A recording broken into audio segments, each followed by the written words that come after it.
तो पिछले एपिसोड में हमने देखा कि सभी सर्वे कॉर्प्स वोलमारिया को वापस पाने के लिए मिशन पर निकलने के लिए तैयार हो जाते हैं और उनके मिशन पर जाने से पहले वॉल्स के लोग सर्वे कॉर्प्स को बहुत चेयर अप करते हैं और ऐसा पहली बार होता है। फिर सर्वे कॉर्प्स मिशन पर निकल जाते हैं। तो चलिए अब आगे बढ़ते हैं।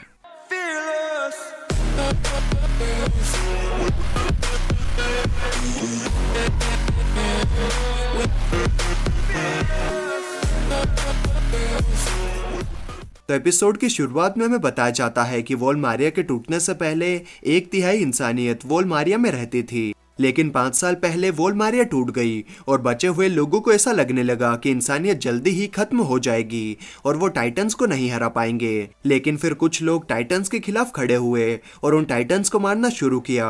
और जब इंसानियत ने ये देखा तो उन्होंने क्या सोचा? कुछ लोगों को गर्व महसूस हुआ, कुछ लोगों को उम्मीद मिली और कुछ लोग गुस्से में बहुत रोए। और अगर वोलमारिया को इंसानियत वापस पा लेती है तो क्या इंसानियत सच में मान लेगी कि वो जी सकती है? क्या वोलमारिया को वापस पाने के बाद इंसानियत भरोसा करने लगेगी कि इंसानियत खुद अपनी किस्मत लिख सकती है? फिर हम सर्वे कॉर्प्स को देखते हैं जो कि अपने घोड़ों के साथ पैदल पैदल आगे बढ़ रहे होते हैं और एरन, मिकासा और कोनी आपस में बात कर रहे होते हैं। और बात करते हुए कोनी एरन का नाम ले लेता है तो जीन उससे बोलता है कि नाम लेकर मत बुलाओ, दुश्मन कहीं भी हो सकता है। फिर जीन को एक टाइटन दिखाई देता है और वो बाकी सभी को भी उसके बारे में बताता है और हांजी उसे देखकर कहती है, लगता है ये टाइटन रात को नहीं चल सकता, चलो अच्छा है। और फिर वो सभी उस टाइटन को बिना छेड़े वहां से चले जाते हैं। और एरन कहता है कि मुझे यकीन नहीं हो रहा कि हम इतनी दूर तक आ गए और अभी तक हमने कोई भी चीज नोटिस नहीं की।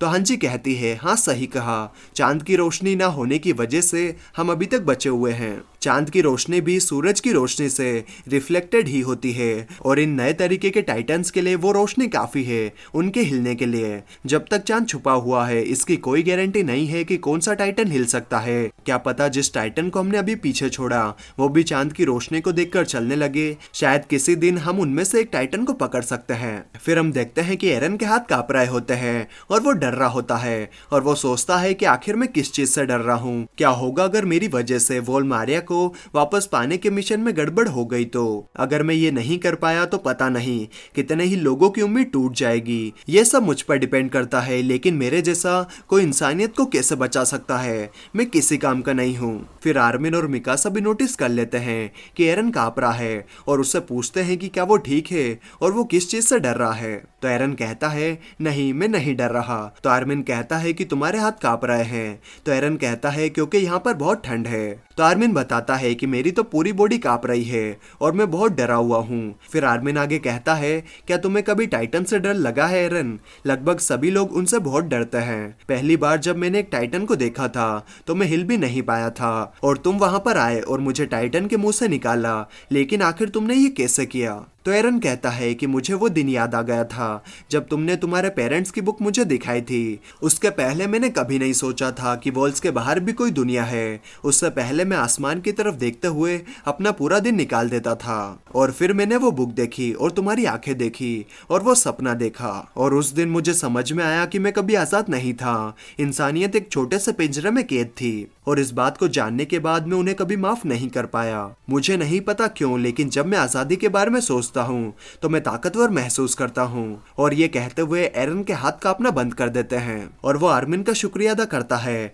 और कहता है कि देखना अगले साल इसी वक्त हम समंदर की तरफ देख रहे होंगे। और फिर मिकासा को रियलाइज होता है कि अभी वो जिस जगह पर है वो वहां पर पहले लकड़ियां लेने आया करते थे। यहाँ पर आर्मिन, मिकासा और एरन 5 साल बाद शिगानशिना को देखते हैं। फिर वो सभी घोड़ों पर बैठकर शिगानशिना की तरफ बढ़ने लगते हैं और एरविन सभी को चौकन्ना रहने को कहता है क्योंकि वहां पर टाइटन्स भी हो सकते हैं और सभी को ओडियम गियर में शिफ्ट होने का ऑर्डर देता है। और उसका प्लान ये होता है कि वो सबसे पहले शिगानशिना के बाहरी गेट को सील करेंगे और फिर अंदर वाले, और फिर जो भी टाइटन्स शिगानशिना के अंदर है वो उन सभी को मार देंगे। और अगर हमारे दुश्मन को ये प्लान पता है तो वो सीधे एरन को टारगेट करेगा, इसलिए सर्वे कॉर्प्स के सभी 100 सैनिक हुड्स पहनकर रखेंगे और जब तक दुश्मन को पता चलेगा कि एरन कहाँ है तब तक हम बाहर वाले गेट को सील कर चुके होंगे। फिर एरन वॉल पर चढ़कर बढ़कर बाहर वाले गेट की तरफ बढ़ने लगता है और आर्मिन को जली हुई राख दिखाई देती है और वो एरविन को सिग्नल देता है और मन में सोचता है कि बर्थोल्ड और राइनर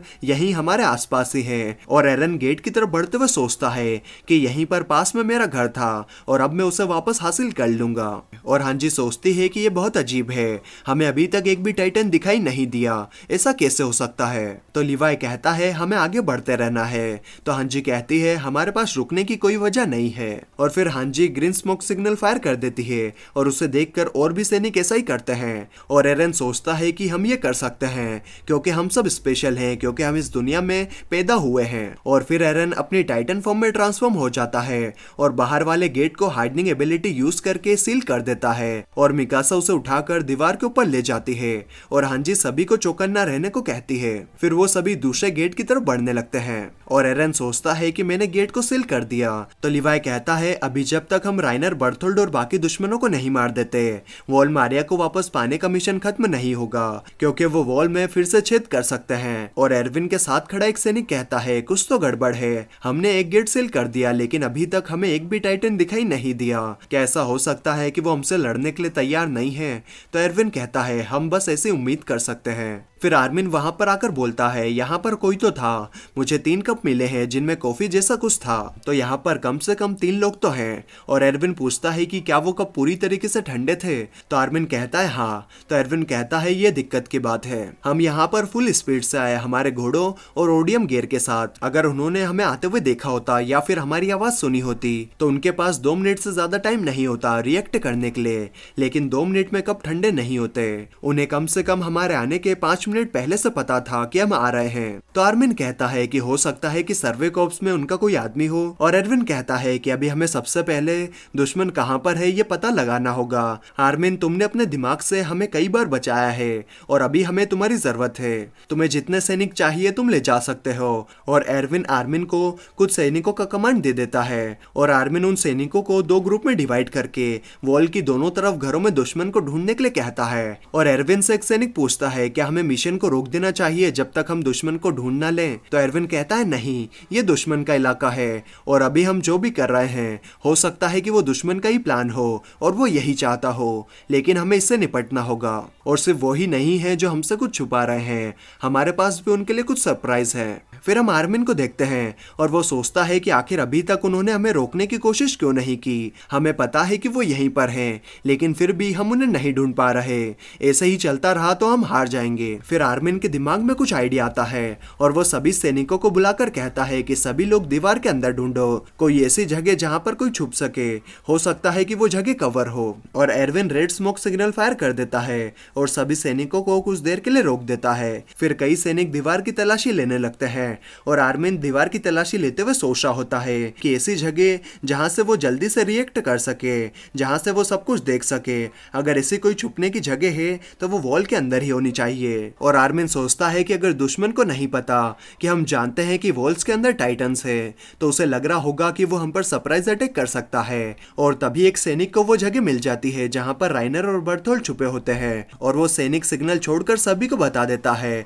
और तभी राइनर बाहर आता है और उस सैनिक को मार देता है और सभी लोग चौंक जाते हैं। और तभी लिवाई ऊपर से आता है और राइनर के गले में अपनी ब्लेड घुसा देता है और फिर दूसरी ब्लेड उसके सीने में घुसा देता है और उसे नीचे फेंक देता है, लेकिन राइनर फिर भी नहीं मरता और लिवाई सोचता है आखिर ये किस मिट्टी का बना है। और फिर राइनर टाइटन में ट्रांसफॉर्म हो जाता है और एरविन सभी को राइनर के साथियों को ढूंढने का कह ही रहा होता है कि तभी उसके पीछे बहुत सारे टाइटन्स अचानक से आ जाते हैं 20 टाइटन के साथ और ये देखकर सभी हक्के बक्के रह जाते हैं। फिर 20 टाइटन एक चट्टान उठाता है और उसे फेंक कर दूसरे गेट का रास्ता बंद कर देता है और एरविन कहता है कि उसने ये किया ताकि घोड़े गेट से पास ना हो सके और हम सभी को वो यहाँ पर घेर कर मार डालें। अब इस जंग में या तो टाइटन्स बचेंगे या हम। और इसी जंग की शुरुआत के साथ यहीं पर ये एपिसोड खत्म हो जाता है। तो आपको ये एपिसोड कैसा लगा कमेंट करके जरूर बताएं और अगर वीडियो अच्छी लगी तो यार एक लाइक तो बनता है और यहाँ तक आए हो तो चैनल भी सब्सक्राइब कर ही दो यार,